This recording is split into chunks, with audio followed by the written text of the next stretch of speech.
Welcome to another edition of From a Third Eye View on Pi Radio, hosted by myself, Flawless Mr. Take Note, JV, and the returning Mr. I've seen more in a night than you've seen in your life, Bloodstro. Yo, Stro, welcome back.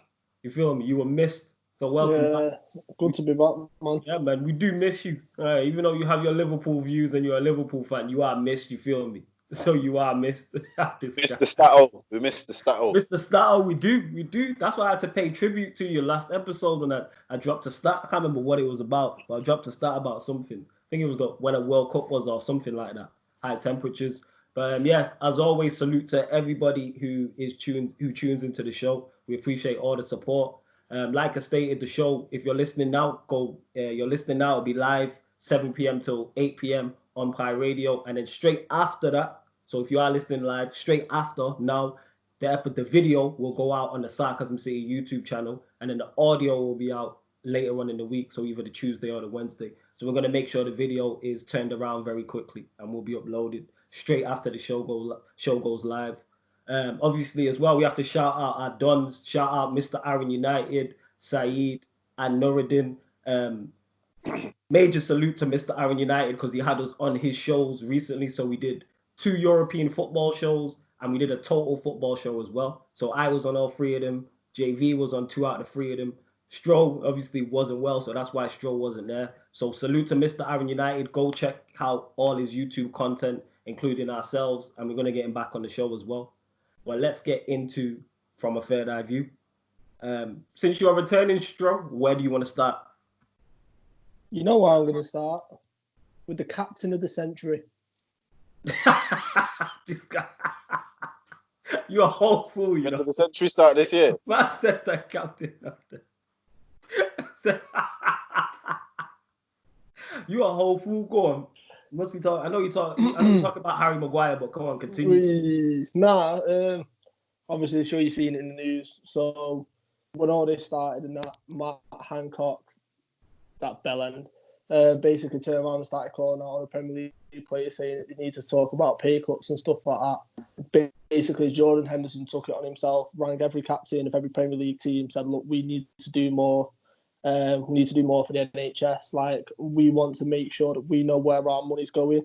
So Henderson set up a separate fund alongside the Premier League, which is basically he went through all the different captains, so all the players have now put money in separately to the fund that's been done by the Premier League, and I think they've raised millions over it.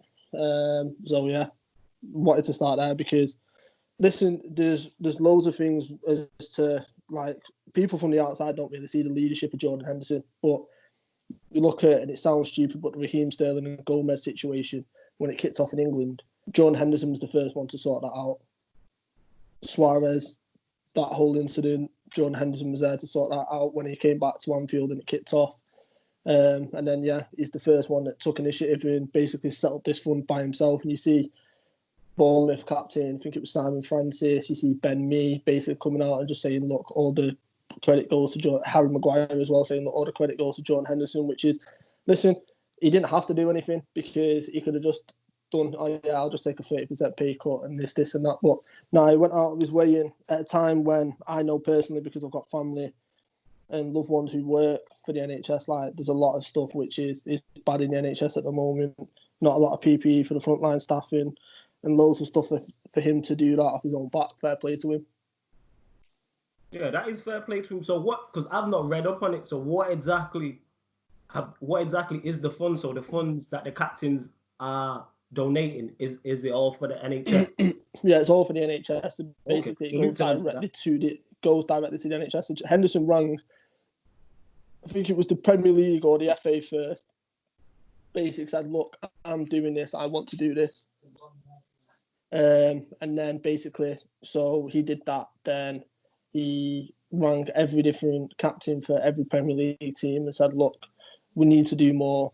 Can you speak to your players and see if they'll donate money towards this? And then you see the United players then jumped in. Obviously, the Liverpool players have jumped in. Arsenal players. Now, don't get me wrong, it's not all of them. I have got a list somewhere of everyone who has put in. It's not everyone from every team, which is it's fair enough. Like, there's a lot of like foreign players that haven't put in, which is you can kind of understand. But for the money or for the people that have put in and the money that they've raised, it is going directly to NHS. So yeah, fair play to him and fair play to all the players that are put involved. Yeah, with a lot of the foreign players, I have seen that a lot of foreign players are doing stuff back home in their own countries. Yeah, exactly. That's what I mean. So it's one of them where it's a collective effort. I think there's not anyone, no matter what you do, what walk of life you come from, at this moment in time, who's not affected and who can honestly say they're not affected by what's going on in the world right now. You know what I mean? It could be the richest footballer ever, or it could be someone who's probably just got the pro contract for 2 or 3 years. You know what I mean? Yeah, serious. The real reality of it is, it's a worldly problem. It's not a European problem, a South American problem. Do you know what I mean? It's not just to any sector or one particular bit of the world. It's a worldwide. So it's good to see that. And I think we discussed this on a previous show with Aaron. At this point, came up about the footballers giving, and I've always said people just don't realise how much footballers do. They don't always, because this is probably why people don't realise, because a footballer could get in his car and the press are all there, and he gets a bit fed up and he tells him to F off or something. That'll be all over the front pages. Oh yeah, pages. All over. You know what I mean? But when they're doing something good, a lot of the time it's not reported. So the average Tom, Dick and Harry doesn't know what these footballers do unless it's the negative, what's portrayed. Many a footballer give to their local communities, whether it's in England or abroad. So yeah, it is a good thing from Henderson. Know that he has done this. It's a very good thing, because even if he didn't, I think footballers would have done it anyway.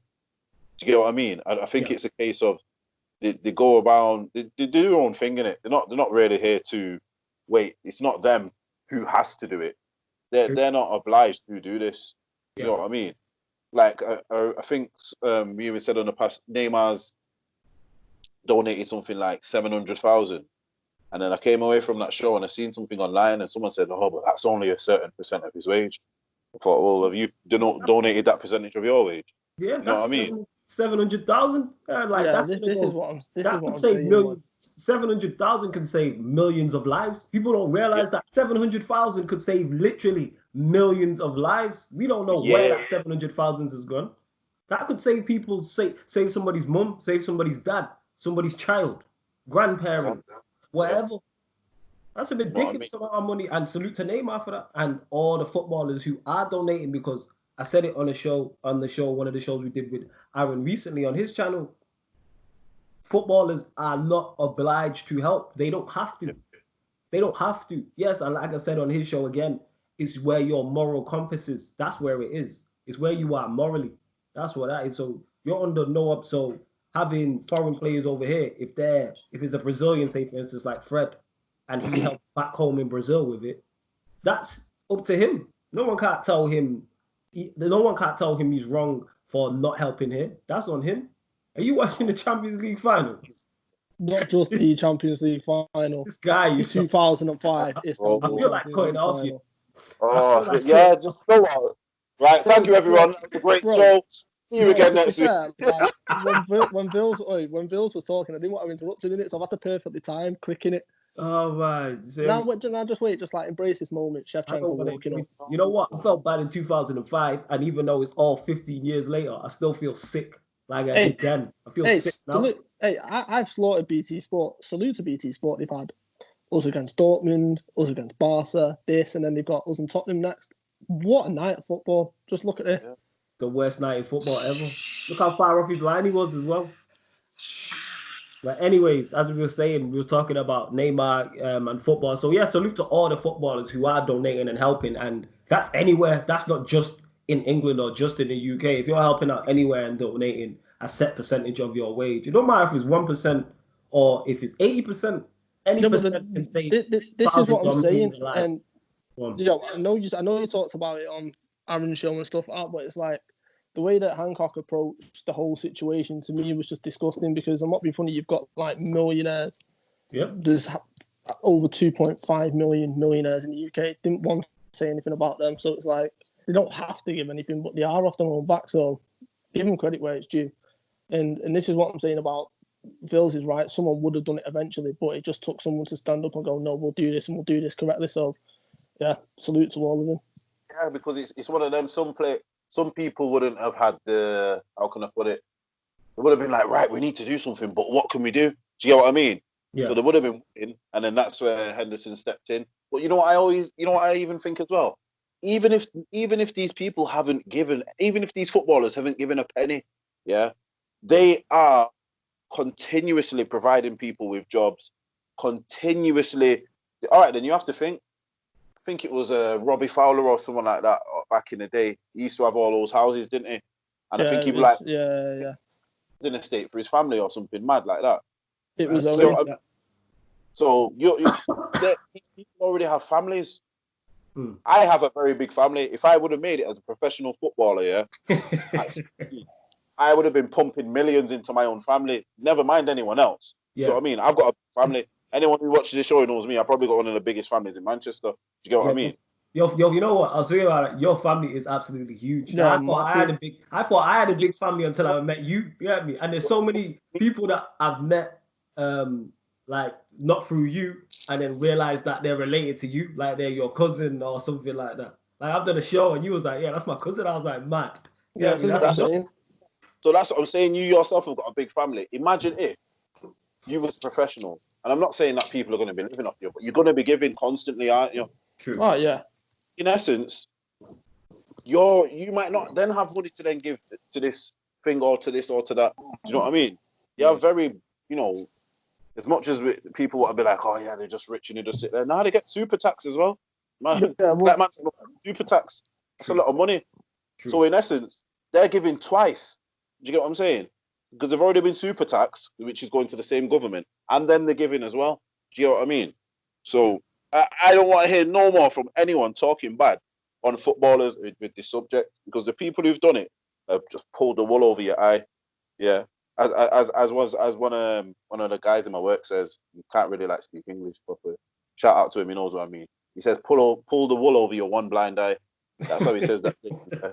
Yeah. That's what the government's doing by putting out these statements that footballers need to do this and that. Do you get what I mean? Yeah. They're pulling the wool over people's one blind eye. Yeah. Facts. But yeah. Because somebody who's obliged to actually help in this situation is the government.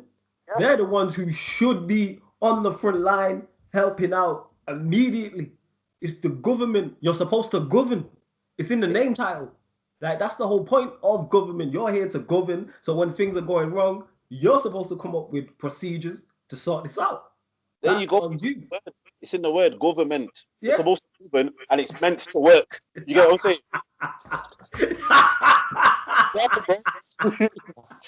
And it's not working. It's govern and it's meant to work. You get me? Be in English, bro. Be GCSE. Be, yeah. See that, man, put the words together and all that. Yeah. But serious, don't you get what I'm saying?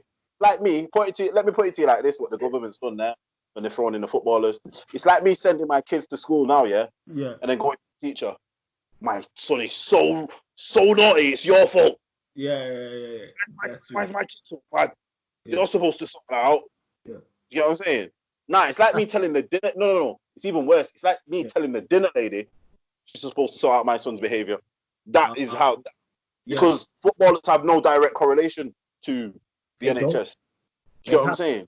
They have zero direct correlation. And like what the government did, I was going to make that point, that they've just pointed the finger elsewhere and tried to take the attention away from them. And obviously the attention will never be fully off them because we have social media and it gives everybody a voice. Job. So that's why, and because they're doing such a bad job, they get inflamed on social media, but they have tried to. I can't believe this is a topic. It's crazy how this is even a topic. We have a global, worldwide pandemic, that's affecting. If there was a world war, it wouldn't affect this many people because in a world war, you have neutral countries who don't get involved. But yet, we have a worldwide pandemic and the government is saying, footballers need to do more. They are entertainers.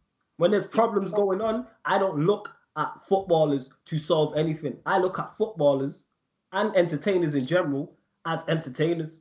That's what I look at you for. That's it. I need entertainment. I don't need political advice from you or anything like that. Go on the pitch and play ball. Exactly. Yeah, no, this is what I'm saying. You know, so like they turn straight away to the footballers. It's like, I'm not being funny. Footballers need to do more. No, the Prime Minister needs to do more by not doing fucking. And apologies for my language. We're not doing interviews where he's talking about going on an actual hospital ward and shaking hands with people who have contracted coronavirus, and then going out, not doing anything about it, spreading coronavirus even more, which is the whole reason why the government was meant to be there in the first place, to stop the spread of it happening. Lo and behold, the idiot ends up in hospital himself. This is mad. But no, but footballers need to do more. What are you talking about, mate? You ain't got no clue. No, this is what you need to do more as a job. The government needs to do more. And if you're going to turn to anyone, why are you turning to footballers? What, because they're in the public eye? Turn to the 2.5, God knows how many millionaires you've got. See if they'll do more, because I guarantee they ain't putting their hands in the pockets. Honestly, why me up the whole thing? Millionaires to give £1,000. Check that one out. Tell all the millionaires to give £1,000. Yeah. And there's 2.5 million of them. There you go. Do your maths. Yeah, I did maths on a previous show. I'm not going to do it off the top of my head. Do your maths, yeah. You get me? That's a fair amount of money. I ain't gonna lie. I was trying to figure out my thought. I'll leave that to you. Yeah, my maths ain't good. And I remember I couldn't get 7 times 3, so I just thought allow it. You know what I'm saying? There you go. It just shows how easily manipulated society are. Yeah. You have to fell for that trick. You know what I mean? Yeah. Yeah, because the newspapers jump straight on it. That's why. Yeah. And speaking of newspapers, let's go on to the next topic, because you mentioned this. And obviously, being a Liverpool fan, it's like one of the 10 commandments. And I think top of that list is thou must hate the Sun newspaper. Like, Oh, no, not hate. Thou will never, ever touch, read, buy the Sun. Absolute scumbag. And then this is the thing. He's got him. He's lost £68 million and he's begging people to buy the Sun. Funny that, mate. If you won't put fake newspaper articles, if you won't lie in your newspaper, if you're actually a decent, solid newspaper, people would buy you. Like, I wanted to touch upon it just because I wanted to absolutely roast them, but like, they don't deserve no airtime because of an absolute scumbag company. Hate everything to do with him. And you know what? I hope to God they go under. Watch the party in Liverpool, especially if we carry on and we win the league as well. That party is going to be absolutely epic. Burning every Sun newspaper. Absolute scumbags. The Sun goes down and Liverpool win the league. I don't think the world would be ready for that. Oh, literally, every Liverpool fan prayed for that exact same scenario. And lo and behold, when that happens, And the thing is with that, it's not even like it's just a Liverpool FC fan thing. That's Liverpool and a total. So even Evertonians, like all of Liverpool, hate the Sun. I've never met one person in Liverpool. I party there a lot. I know a lot of Scousers and things of that nature. All hate the Sun. I don't know any of them that like it, whether they're a Liverpool FC fan or an Evertonian. They'll never sell it in Liverpool. And the thing is like everyone talks about Liverpool, Everton being a friendly derby because you see it on match days, Liverpool fans mixed with Everton fans because you've got it, some of your family in Liverpool support Liverpool, some of your family support Everton. So regardless of your ties or anything like that, when the Hillsborough situation happened and when the Sun newspaper printed the lies that they printed, talking about 6-year-olds being intoxicated with alcohol, and that's why they died and stuff like that, it's like you took it to a whole different level to the point where it wasn't just Liverpool fans that affected. It affected Everton fans because they had family members that were involved in the Hillsborough situation who nearly died or did die.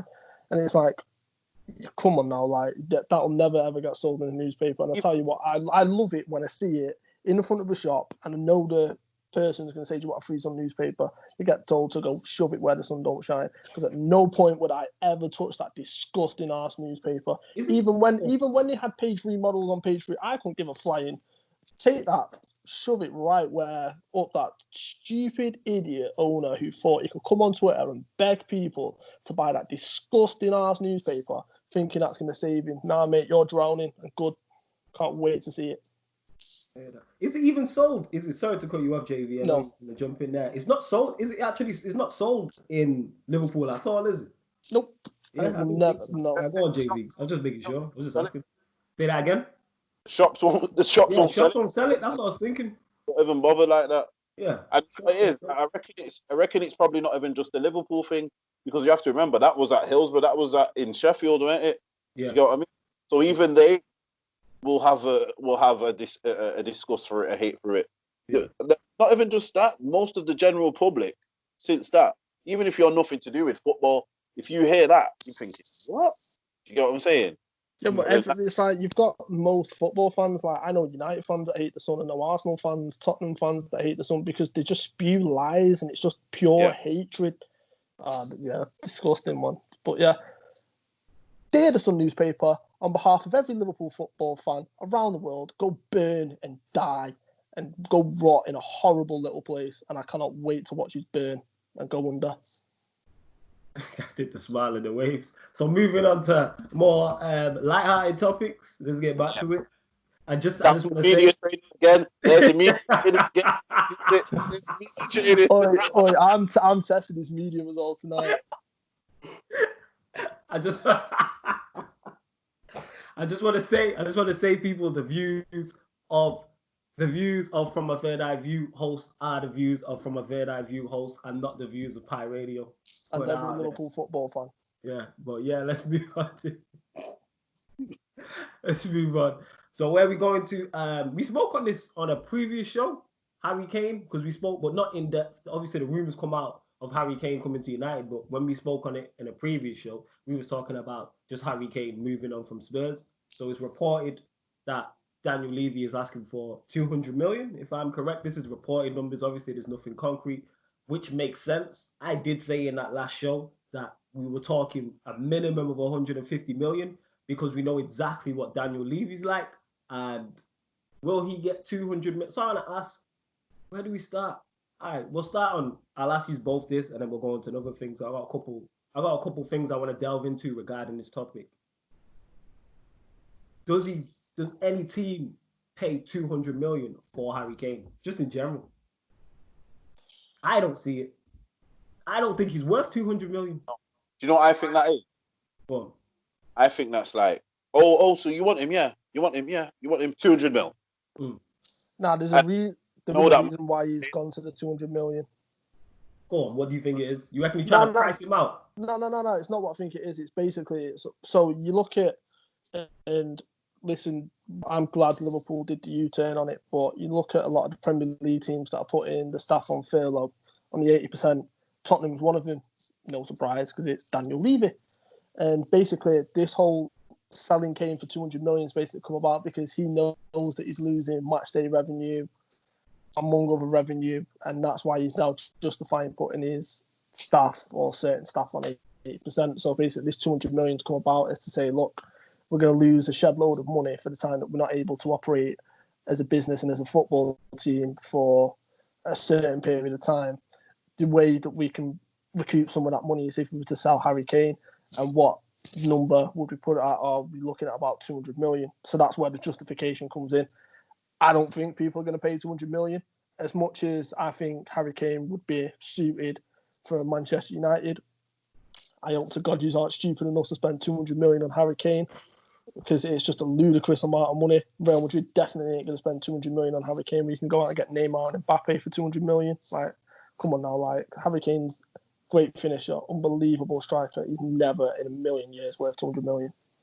So for me, he's just a finisher. For me, he's just a finisher, and that's it. You could get no, and this isn't me being funny. You could get someone who does what Harry Kane does for you for about 40 mil. You think so? Yes, he's just a shoot. He's just got a very good shot and movement. There's not much more to Harry Kane. 200 mil. 200 mil, you need to be able to get that ball and just win matches on your own. That's not Harry Kane. I hear what you're saying with that in regards to the 200 million, but I believe, yes, he is a good finisher. Yes, he has clever movement. Yes, he scores all types of goals. He'll score with his left foot. He'll score with his right foot. He'll score inside the box. He'll score ahead. He's good long shot. He's got good long shots as well. I think he's a good link player as well. I do believe he's a good link player. I don't think he's a phenomenal footballer, but I think he's a good link. Like, he'll hold the ball up well. He can drop off. Yeah. You can't really run him behind, but he has good movement. Go on. But this is why he's not worth 200 mil, because he's a good link-up player. He's for 200 mil. It needs to be exceptional. It needs to be, I buy this player and that's it. Do you know what I mean? That type of money is, you buy this player and you probably don't even tell him what to do. He's probably not included in any sort of tactical. You know what I mean? It's a, just like a case of pass it to him type of thing. Just tell him, give him, if you got a Ronaldinho-esque player on your team, or a Ronaldo or a Messi, and you just say, give him the ball. Get the ball, give it to Zidane. Yeah. Yeah. With a Harry Kane, it's like, all right then, if we look at Kane's attributes, it's what are exceptional, yeah? It's his finishing, yeah? His finishing, above all, is exceptional. His positioning is very good, yeah? Once you get past his finishing and his positioning, it's like, do you get what I mean? Everything else is a bit, He does have, you know what I mean, like that. Yeah. Top. Everything else isn't top level. Yeah, he does have that English media hype train behind him, which every English player who hits any sort of form, never mind his form, any player who's English and has been consistently good for 3-4 years, which Harry Kane has been, is going to get the super duper hype train behind him. But yeah, I do believe, yes, he is a good player, exceptional striker, will score you goals without doubt. Is he worth 200 million? No. To me, is he worth 150 million? No. And I look at that. We spoke about it on the previous show. If you're going to spend that type of money on a player, he has to be fit. And his injury record would worry, it would worry me. Definitely would, because of his injury record and him missing chunks of the season. And I'm going to say something that I believe is controversial. Even if Harry Kane was available, say this will never happen, for 80 million, I don't want him at United. No. And the reason why I don't want him at United, people don't get mistaken, I'm a big Martial fan. Don't get it mistaken. Harry Kane is a better number 9 striker right now than Martial. Not disputing that whatsoever. But who do I believe is better for the team is Martial. If you go and get a Harry Kane for Manchester United, so you have Rashford one side, Martial the other, just for example, it makes the team so much more rigid. It's not a fluid front three, rather than with the talks of United going to sign Sancho, rather than a Sancho, Rashford, and Martial. That is fluid, that is interchangeable. You ask me which front three I'd rather see. Rashford, Martial, Sancho, or Rashford, Kane, Martial. I'm picking the first one.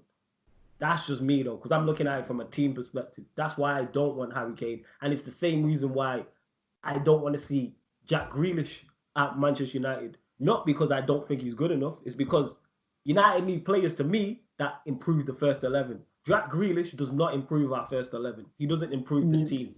He's not better than Pogba. Literally. He's not better than Bruno Fernandes. So to me, I put this out there, innit, and a couple Villa fans added me back on Twitter, and I was like, where does he improve the team? Grealish is a good player. If he was a squad player for 40 million, I'm all for it, but we know Villa ain't going to sell at that price. Yeah. But I'm talking about United need players first 11. We need a first choice left back. To me, we need arguably a first choice centre back. We need Sancho, who will improve the team. And then you go from there. But that's just me. Go on, Stro. Well, no, literally, you've talked. So obviously, when we were on the group chat and we were talking about what topics, and I mentioned this topic, you took the words directly out of my mouth. Was one of the points that I had was with that 200 million, because you look at, and look, it's difficult to compare, but it's like you look at our starting 11, City's starting 11, and then your starting 11. Like, arguably, us in City, you can name 7 or 8 world class or players playing on a world class level in them teams. Like us, you've got Alisson, world class goalkeeper, Trent playing on a world class level, Robertson on a world class level, Van Dijk world class level. Then you've got our front three. So there's 7. You can do the same with City. With Hughes, it's where can you, instead of spending 200 million on one player, which is going to score you some goals, might win you the odd trophy, it's not really going to help you challenge in the long run. Whereas if you spent 200 million on getting Jadon Sancho for 90 to 100 million, exactly. then you look at other areas you can improve. Like you said, left back is what left back can you go and get? You can potentially pick up an Icardi for 40, 50 million. Then you've got another sum of money to play with. Then where else can we improve? you know what I mean? It's like you can do so much money with 200 million. It's like 200 million for Harry Kane. I'm sorry, mate. That ain't happening. I put this out there now. 200 million for Manchester United puts United in clear of everyone and closer to Liverpool and City if spent right, to me. If you go and get a Jadon Sancho, you go get a Partey, who I'm a massive fan of. How nobody's going to pick him up regarding, I heard he had a release clause of about, how true this is, it's like 50, 60 million. How someone's not going to pick him up? He improves. When we're talking holding midfielders, I don't think there is is there a team? There's probably not a team in the Premier League I wouldn't put him in first 11s. That's how good I think he is. And like, you know me, I'm a massive fan of Fabinho. You know me, innit? I'm a massive, as much as it pains me to admit, I'm a massive fan of Fabinho. But I think he could be levels above him. Oh, well, for those who haven't watched him, all they need to do is go watch the 2 lives against us. That's what I'm saying. Phenomenal. Yeah, because I'd watched him before that, but that's when it was. I seen him against Hughes twice, specifically against Anfield, and I'm like, and he's at Anfield. Obviously, the atmosphere at Anfield, as much as again pains me to admit, is great. Like, you know what Anfield European nights are like. Liverpool coming at you 100 miles per hour, and he just looked like he had all the time in the world on the ball. Like when we was talking about French players, it was kind of like that. That's how he kind of looked. It reminds me of Essien when he was at Lyon. That is the unbelievable comparison. I get what you're saying. That is exactly who it reminds me of. As highly as I rate Essien, I think it's Essien with more technical ability. I think, with more technical though. Yeah. I think it's his approach. You know, when he gets the ball, and it's like calm. You know what I mean? It's one of them players. They get the ball, they're calm. Some players in that position, they get the ball, and you can see they're just thinking, right, I need to pass it. Do you know what I mean? Yeah. He gets the ball, looks up. Oh, I can dribble for a bit more. Yeah. Oh, what? There's the pass. Boom. You know what I mean? And then when it comes to the defensive side, he's in there. Might even be the stature thing as well. He reminds me physically of Essien. You know what I mean? His stature, but it's how he moves. Do you get what I mean? That's how he moves. He does, and the stature part of him reminds me a lot of Patrick Vieira. Yeah, do you know what I mean? Because he looks tall and lean. It's it is that type of player where, you know, if you was to just line up against him, you'd go like that, you go, bloody hell. You know what I mean? It's one of them. If you match you for a corner, you'd be like, what am I going to do to get past this guy here? Do you know what I'm saying? It is that. His elbow him and you know what I mean? He's one of them. He's very good. And I think for him as well, a lot of the credit has to go down to Simeone. Because I think one thing I've always said about Simeone is people always say, oh, you know, Atletico always have really good strikers, and the reel off the strikers. But if you look at the defenders, what they've had over the past few years, you know what I mean? The midfield, they're even though they play a flat 4-4-2, tactically, it is very, very hard to be broken down. Yes. If you think they go up against a Barcelona 4-3-3, Real Madrid, whatever you want to call it, because I still don't know what Real Madrid's formation is really. You know what I mean? It's so interchangeable. Do you know what I'm saying? No. Yeah. Real Madrid just have like a 4 and strikers. You know what I mean? Yeah. Everyone else is a 4. It's a 4 and then strikers. Yeah. You know what I'm saying? But he comes up against that season after season, and he doesn't get battered. And a lot of the time, they hold the part. Yeah. You know what I mean? They play Real Madrid and Barcelona every year on an equal standing. They hold their own. Like they're not an easy touch. Like everyone who plays against Atletico, nobody wants to draw Atletico Madrid and be like, yeah, that's an easy time. You know, when we drew him, I said to use it was the one draw I didn't want because I knew exactly what was going to happen. Mm-hmm. It's a tough game. Go on. But now it's like, so you look at the game at Anfield, for example, like everyone was like, it's a Diego Simeone masterclass. It wasn't.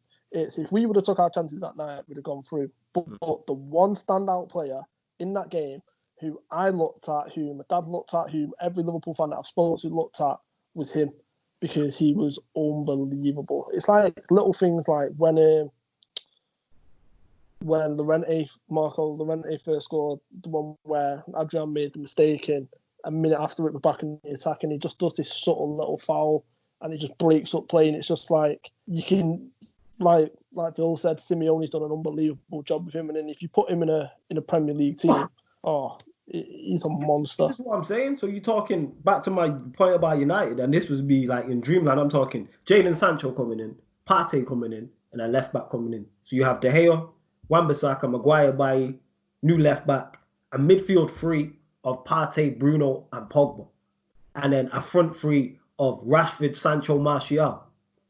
Like, we wouldn't win the league because of Oli, but that team, let's get it straight, we wouldn't win the league because of Oli. Like, he would mess that up.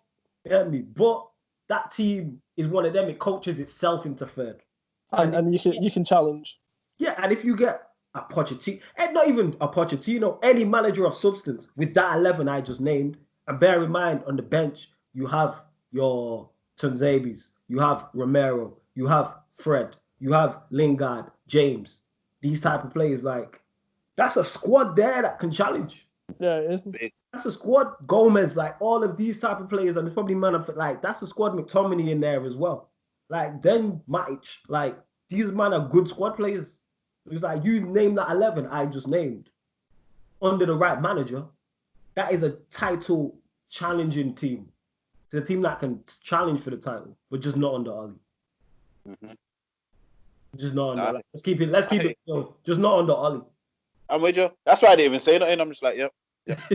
just not under Oli, because the likes of Klopp and Pep and managers of that caliber will have too much for him when it comes to important moments where he has to switch up tactically. Go on. You know one thing what I've just realised then when you said Pep, they actually just went and got Rodri instead of him, didn't they? Yeah. They just paid Atletico Madrid 70 mil for Rodri. Ooh. Yeah, he messed up there. Because if there is a perfect replacement for Fernandinho, it is Partey. I don't really rate that Rodri guy, you know. Well, he looks technically good, as you would expect from a Pep signing, but he doesn't look anything extra special. See the defensive mid, yeah. See a lot of people, and I think this is not due to. I think this is due to how football has changed. A lot of people get away with calling themselves defensive mids. For me, if you're a defensive midfielder, you have to be a destroyer. Yeah. Some of these defensive midfielders don't have that destroyer capability where you come, bam, I stop you. You know what I mean? Rodri to me isn't that. He's I get the ball off the centre backs and I distribute it nicely, and I might do a tackle, but Rodri is not just going to single-handedly man mark a number 10 from the opposition and stop him all game. Do you get what I mean? I get what you're saying. I fully understand what you're saying. I think there's two, because the way the game's evolved, I think there's two versions of defensive midfielders. You have the old school destroyer that you spoke about, who will just destroy everything, pass it 5-10 yards. That's it. Get the Makelele. He's a prime example of that. Fernandinho. But then you have, once it evolved, you're more players who might not tackle as much, but they get more interceptions. Busquets and Michael Carrick. Those types where they're not running from left to right, but they fill in spaces and then they'll intercept a lot rather than crunching tackles, and they are better on the ball because it's also their job to start attacks. So yeah, I think there's two. And Rodri, I don't know if he excels at either of those, to be honest. That's what I mean. He doesn't really fit into either category, does he? Yeah, I get what you're saying. Yeah. Well, when City signed him, a lot of the La Liga pundits and correspondents basically were surprised, because the one problem Rodri always had was whenever the ball was played in behind him, was he switched off a lot, so he'd lose track of his runners. So when obviously City came in and you heard City signing Atletico Madrid centre defensive midfield, everyone was like, it was Partey, but it wasn't. It was Rodri. So even in Spain, that raised eyebrows, like, what, really? But yeah, Pep definitely made a mistake. He dropped the ball there. He definitely dropped, because he's one of those that could change the whole complex. He's that good. He could change the whole complex of the season. Because if you add him in the mix with Fernandinho, even if Laporte gets injured, having those two, even if you have Fernandinho at centre back and Partey in front of him, that makes them so much stronger, because they still have a phenomenal attack. Yeah. You still have it. They're always City with the attacking players. City have. They're always going to score goals. So it's defensively and just one player can change the whole complexion of that. And Partey, I believe, is that good. I'd love to see United sign him. Like, I just hope he doesn't come over here and doesn't go United because as a United fan, I'd be devastated about that. And how we're not looking at him with a minimum fee release clause, I do not know. Obviously, the season being paused and the coronavirus has stopped everything, but I mean, you gotta go and get that man. You have to go and sign him. I mean, a player of that quality, innit? Yeah, Not you have normally to go and sign nowadays, him. when players have release clauses nowadays, they just get snapped up normally, don't they? Yeah, because You know I what I think in Spain, I don't know if it still is, but in Spain, I know it's mandatory in contracts that they have a minimum fee release clause. Oh, yeah.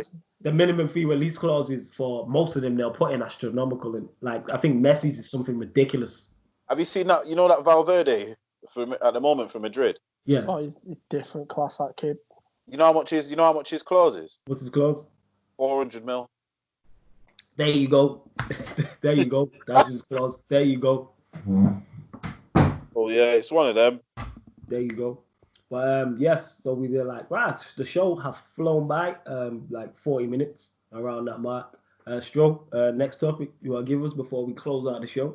Yeah, it was just so it's kind of like a 2-pointer. So the first thing is one, obviously you've seen Germany are now back training. They're training in small groups of players. I think it's groups of 4 are allowed to train together at a time, but they're back in training and have been back for a week. In Spain, and you've seen the numbers of how bad Spain's death's been and stuff like that. Real Sociedad, I think it's either tomorrow or Tuesday, are going to be the first Spanish team that are going to be back in training, doing the same thing, groups of 3 or 4 players training in a group at a time. And then the rest of Spain is going to be going back to training, so it looks like La Liga should be coming back very soon. And touching on that, because this is going to kind of touch on my next topic, is I'm going to change it and you'll see how in a second, but a lot of the non-league teams who basically had their season null and voided have now contacted sports solicitors and lawyers to basically challenge the FA, because some of them had already won a title, some of them have already won promotion, some of them had already been relegated. So it's like, and then if you're them and you see Spain and Germany are now back in training, and looks like their season is going to be continuing quite soon. You look at the plans for the Premier League, which and the EFL basically turning around saying, look, they need 56 days to complete the season. It's like, well, wait a minute, why are they not doing this at our level? So you look at non-league teams are looking to sue the FA and stuff like that. Is imagine the level if it was a Premier League that was to get null and voided, that's just going to go through the roof, and that's something they can't do. Yeah, I think JV spoke on that when he spoke on the contract situation, and he said the only CO in there is contract. They don't say anything about coronavirus. And as funny as he was 1,000% right in what he said when you said that, fam. Like, you was 1,000% right. So in regards to the Spanish teams going back to training, has the Spanish authorities came out and said anything about a return date for them? Because why are they training again? Has there been any? I've not seen any news saying that. Not yet, but from what I've read and basically the stuff that's coming out from a lot of the Spanish correspondents is they've got plans together, and it looks like they're going to be back quite soon. When that is, could be, what are we in now? April, could be middle of May, start of June. But basically, it's the training again, which is the big thing. And Sociedad are going to be the first ones to do it, and the rest are going to follow suit. Like, you look at Germany, they're back in training now, so it's like, don't be surprised if in England, because I believe obviously when we first got put into lockdown, it was either the end of the lockdown was meant to be today or tomorrow. So then I don't know if that's been extended or what's going on, but don't be surprised if in a few weeks' time English teams start going back to training at the training facilities, and then Do you think that could be a testing of the waters from the sorry to put you off the that could be Sociedad testing the waters to see maybe if that goes well, they can accelerate the season coming back. Or do you think got like a word? Do you get what I mean? I think so. Yeah, because to me, just by them doing 4s, it's like a cautious thing. You know what I mean? Like saying, all right, yeah, let this out. and then we'll see how it goes. Because you never know, they could do that, and then I don't know, some government officials turn up and say, "Hey, wait, it's not happening." Do you get what I mean? This is what I'm saying. I hope that the Spanish authorities have spoke to their government to get this sorted, because it seems, because there was no rumblings of this, there was no rumors of this, and now it's just come out and it's happened, and it's like, to me, it don't make no sense. It seems like they're just forcing this through, and they haven't thought it through thoroughly. I hope I'm wrong, and they thought it through, but it doesn't seem so, because I'm like, they're training in groups, but there's no date set on the Spanish FA saying, all right, the league's going to start back in this time, or this, like, July to August, like, we're looking at starting. Like, there's nothing like, there's so many more procedures that need to go ahead before they start even thinking about, like, obviously it's going to be behind closed doors, but then what about officials? What about transport?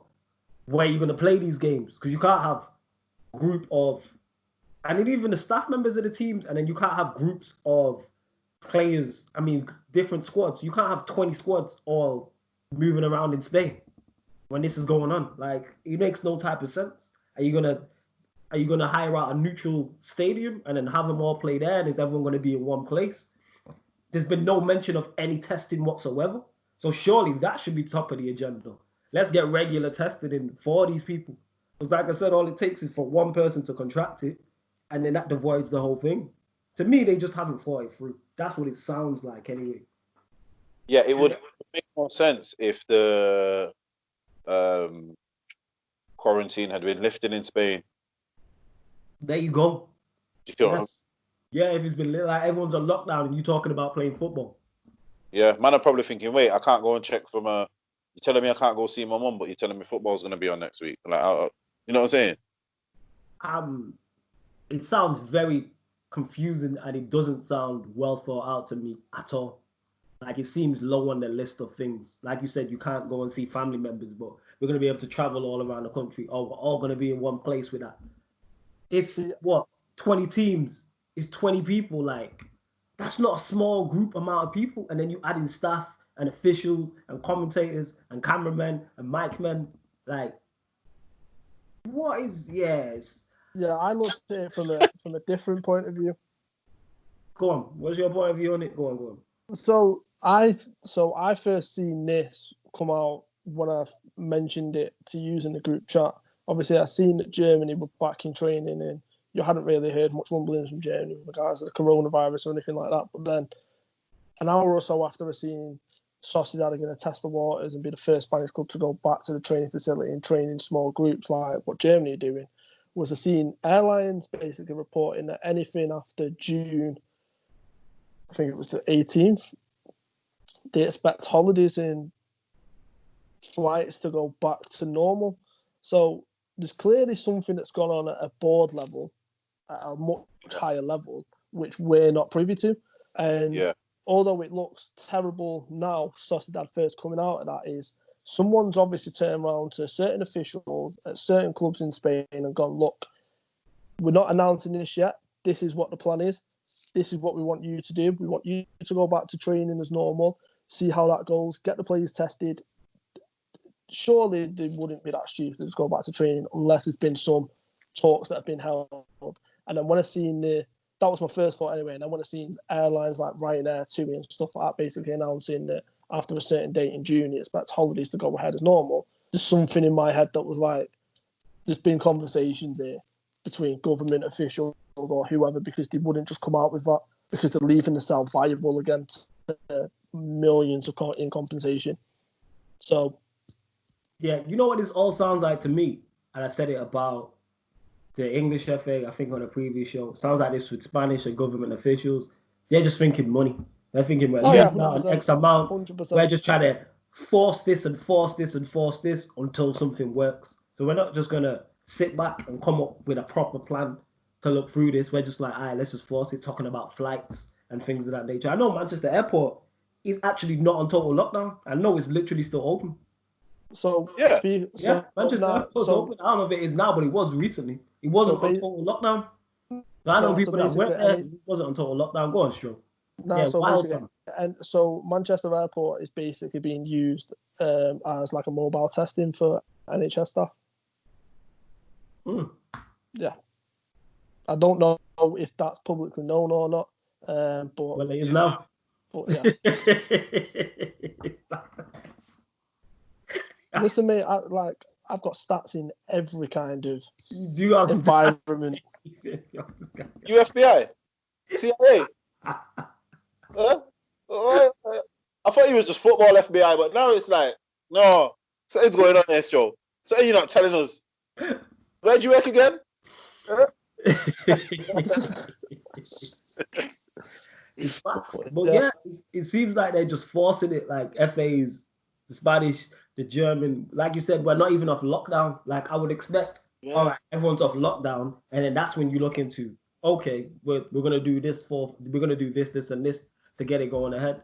I can't see there being anything while you're under lockdown. I hope I'm wrong though, because I want to see football, but I hope it's done in a safe way as well, because I don't want people dying over this. Yeah. You know what I mean? Or it's spreading even worse. Like, if you force it, it's just gonna cause this to go on longer. Yeah, because it seems as if people are trying to force it to fulfill some sort of contractual obligations, what they've got with this company or that company. Where if you're not thinking about it properly, yeah, I don't care how much money you make, yeah, if your heart ain't beating, the money ain't really doing nothing for you too great. You know what I'm saying? Exactly. That's what it is. So on to the point as well, you spoke about non-league clubs trying to non-league clubs what did they do? Send a letter to the FA regarding their leagues being void, which it's more it's even more important to them teams. But go on. Yeah, so basically the chairmen from I think it was about 70 or 80 non-league clubs, including, I don't know if any of you watch YouTube football, but #United. So Spencer Owen obviously being the CEO of #, basically, because they now gone from a normal Sunday league team and they entered non-league last year, won their league and then went up, and now they were challenging for promotion again, to the point where they had games in hand and they probably won that league again, and they'd probably got up another tier in English football, which is massive for a team like that. But there's teams in and around them who haven't got the financial stability. And Spencer said this himself, that the #have, so there's certain teams that depend on the Football League or depend on potentially clinching that promotion. And some teams have actually clinched promotion or won their title. And for it to just be voided off, like, they've now sought advice from solicitors and lawyers, sports lawyers, like top quality ones from what I've been reading, and it's like they're going to go to the FA and they basically want whatever happens Premier League level to go all the way through. So if the Premier League continues, which it's 95% certain it's going to be coming back and the season's going to be finished because of the issues that we've just mentioned, is why is that not happening for non-league? So if they're going to be suing, like I said, imagine this was Premier League we're talking about. It's just a mess. So yeah, they've contacted solicitors, and as soon as I know more, I'll let you know. But it's not looking good for the FA at this moment. Let's just put it that way. So that's right. You can't just if you can pause the Premier League season, you can pause conference. You know what I mean? You can pause Conference North, Conference South, even lower. If you can pause the Premier League, you can pause them all. Don't kind of pick on them and act like they don't matter because it's lower league. Yeah, when they could go out of existence because of this. Just relax.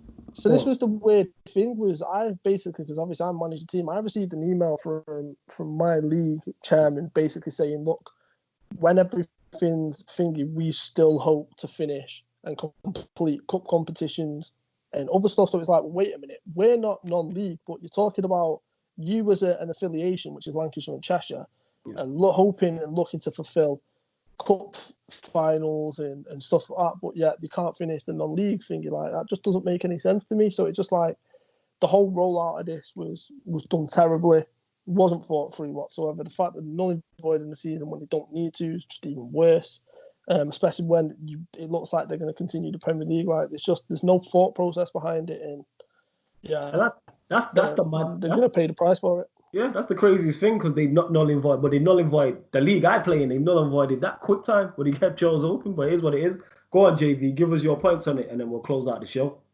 Literally, my only point on this is it's clear to see why it's not being treated in the same way as the Premier League, simply because there's no big contract. Yeah. No big. There's no Sky and BT fighting over You know what I mean? Kidderminster versus, you know what I mean? Kidderminster, Alfreton, or something like that. Yeah. Farnborough. Well, you know what them team. You know, like when we get on the train and I say it sounds like the FA Cup things, and you just say, "This one goes to Grimsby," and you know what I mean? Them type of towns, they're fighting over them, and then this is why. But this is what they're not realizing. That is the backbone of football. Yeah. Do you know what I mean? You've literally got your Jamie Vardy's, who's come from there. Yeah, your Chris Smallings. Yeah, just started to take the non-league seriously again now, scouting heavily down there. Do you know what I mean? It's they're not realizing that this is where football starts. Facts. And that's why we need more football people at the top of football, because to me, that's just clearly, these are the suits who are making this up. These are the suits. We've probably never played football at any level. Because if you've played football at any level, yeah, even if it's just Sunday League, if you played Sunday League, you'd relate to this more than anything. But even if you've a Premier League footballer, he started on a grass pitch, yeah, where there was probably 10 other teams playing on a Saturday morning. Do you know what I mean? Big facts. And you put that pitch and the next team comes on, and that goes on till all of 3-4 o'clock, or there's 10 pitches all around you, and you see everyone from every age group playing. Do you know what I mean? You would understand grassroots. Do you know what I'm saying? You look at grassroots now with the likes of SE Dons and Palmers, like they took grassroots to a whole other level in the UK. Like teams. Like for example, SE Dons got 20 million views on YouTube last year, which is more than what Celtic got, and Celtic an actual professional team.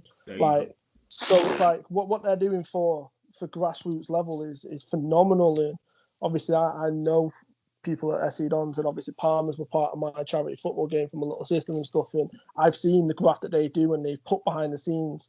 And they openly say, look, we're a Sunday League team and we're proud to be a Sunday League team. We want to change grassroots football in the UK. We want to have different eyes on it. And you look at it, like, you've got Stormzy turning up to games and stuff like that. Like, so for them to just, the people at the top to just basically abandon grassroots at this level, it's disgusting. It is. I think that's a great way to end the show. That's a positive note. That is a great way. So, as always, salute to everybody who supports From a Fair View.